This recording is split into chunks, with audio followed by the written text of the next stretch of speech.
Okay, right. I'm going to talk to you about the power of positive relationship today. And it's going to be hopefully an inspirational PowerPoint presentation for your new year at school.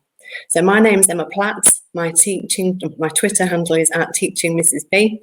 I am an English teacher in a secondary high school. I'm also an assistant head. I've been an assistant head for about 7 or 8 years now, and I'm the lead on teaching and learning. Okay, so James Comer produced this quote: "No significant learning can occur without a significant relationship." And I think that's so important. I have used this quote on numerous CPD sessions with staff, and I think it backs up what Amanda Spielman said about the whole lockdown process for our children. Yes, many may have continued to learn well and will in fact bounce back straight into their studies without a problem. But unfortunately, it is a sad fact that some of our children will have had really unequal experiences at home. Not every child will have a quiet place to work. Not every child will have a supportive adult on hand to help. Not every child will have access to technology or even the internet. Many will have become demotivated. So for when we welcome our students back after 5 months, it's about these 7 R's. It's the fresh start in September. Many of our students won't have had routines. That loss of structure and social interaction that school provides them is really important. We're going to have to try and re-engage their learning, reignite the flame of learning in each child, and re-establish trust.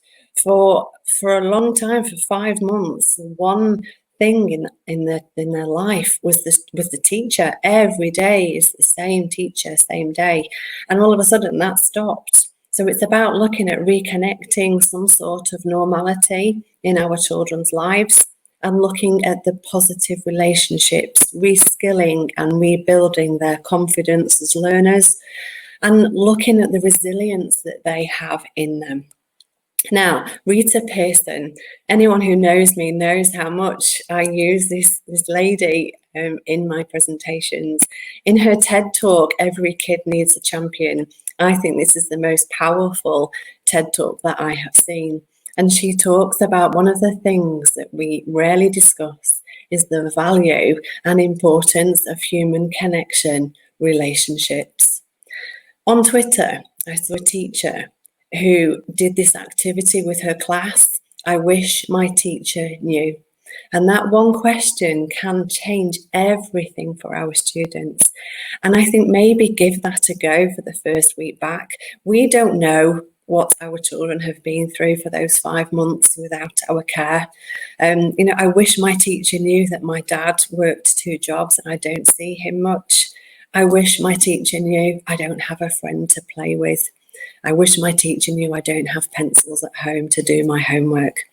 That one little activity, "I wish my teacher knew," will really help us to work out what the past 5 months have been like. And from a positive point of view, I wish my teacher knew that I'm really proud of her because she never gives up on us and keeps on being there and being a great teacher. And I think it's really important to just try and find out about the children in front of us and what life has been like for them whilst we've not been in front of them. Now, I want to talk to you about the relationships that people have had that have changed and made a lasting effect on them in their lives. So again, this is a quote from Rita Pearson that's in my office.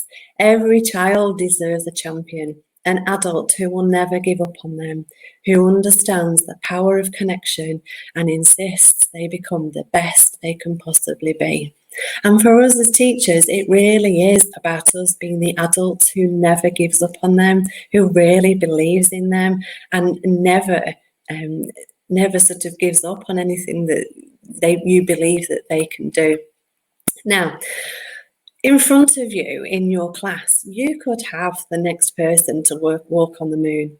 You could have the person who is the doctor who finds a cure for cancer.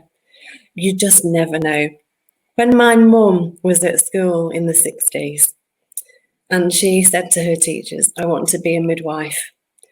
I wonder if the teachers that were in front of my mum believed or even thought for 1 minute that actually my mum would be the midwife that delivered Louise Brown, the world's first test tube baby.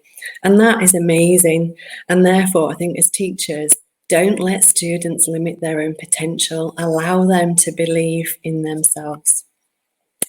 If anyone has seen the programme Educating Yorkshire, you'll be aware of Mushy and the relationship that he had with Mr. Burton.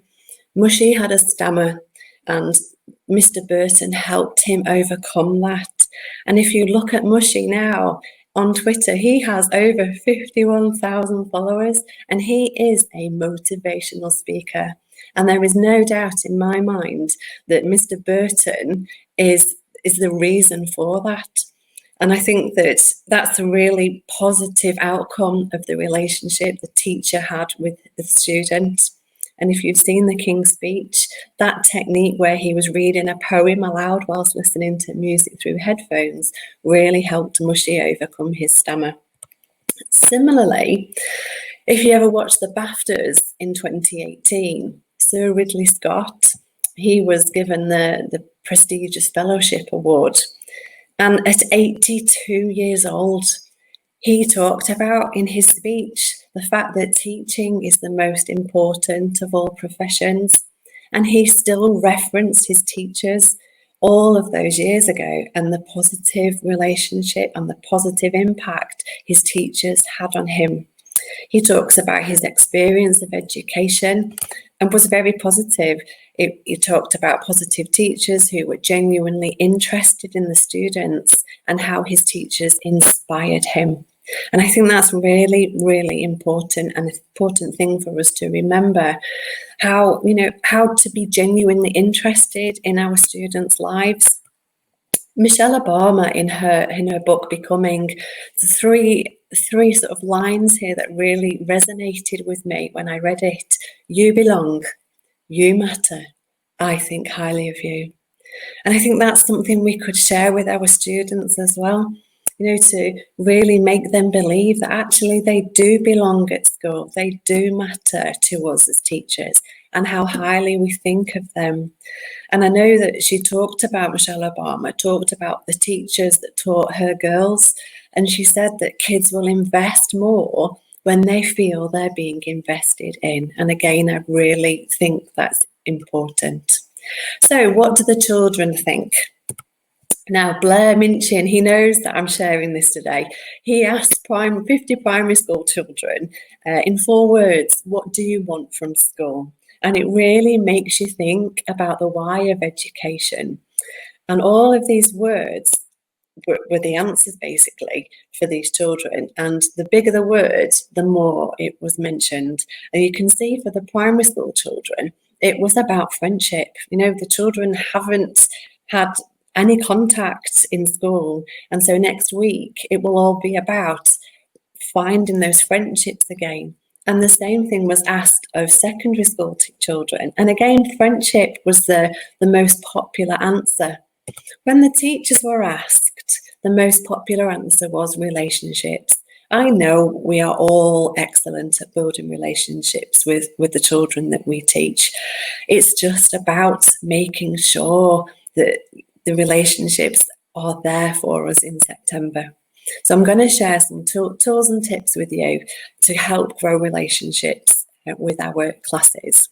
So Miss Daniel, she used this on Twitter and I thought it was excellent. It was a quick and simple way for the children to show how they were feeling at the beginning of each school day.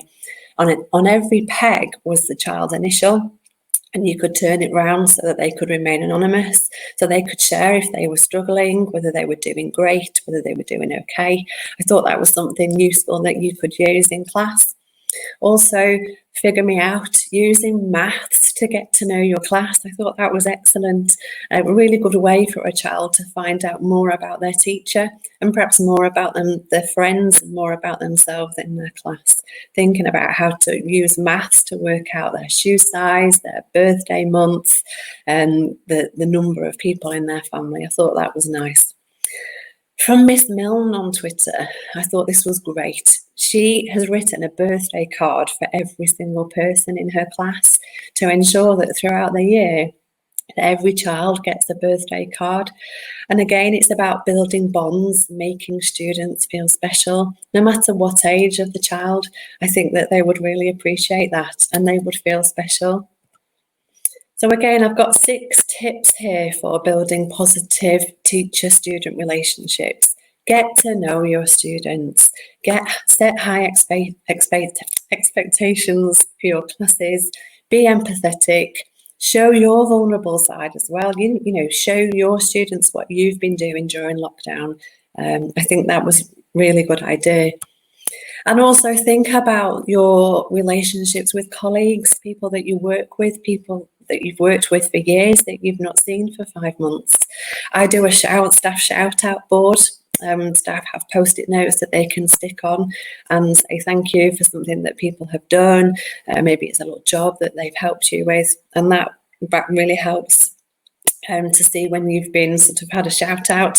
Also, I've been around with sort of 10 mugs that I filled with sweets and treats, and I sort of put it on teachers' desks, and you have been mugged to sort of say thank you, you're doing a great job, I'm really thinking of you today.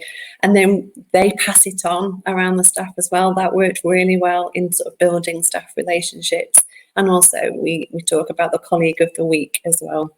All of that is working together because ultimately we are one team, and it is about building relationships with each other and the students. I'm going to finish my presentation today with a quote from Dave Grohl, lead singer from the Foo Fighters. His mum is a teacher, and he's very proactive when it comes to being positive about teachers. And he refers to teachers as being national treasures and tireless altruists. And I think that's quite a current and quite a lovely thing to hear from Dave Grohl. So remember that we are national treasures, tireless altruists. I hope you found a couple of things useful today. As I said, my Twitter handle is @teachingmrsp.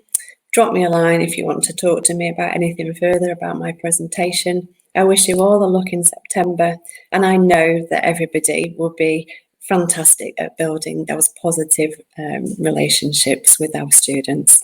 Thanks very much.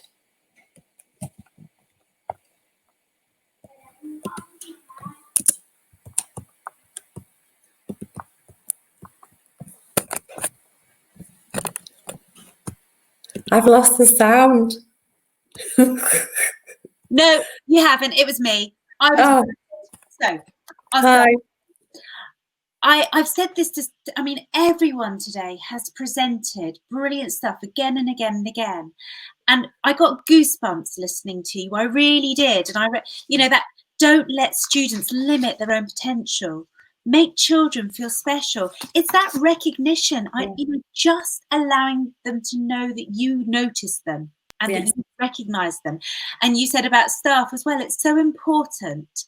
And I think that's why I started all the various things that I started, because I hate the idea of people going unnoticed. And what you've basically been talking about is make sure those children do not go unnoticed, because then you get positive relationships. Yeah. Laura said, this is incredibly moving.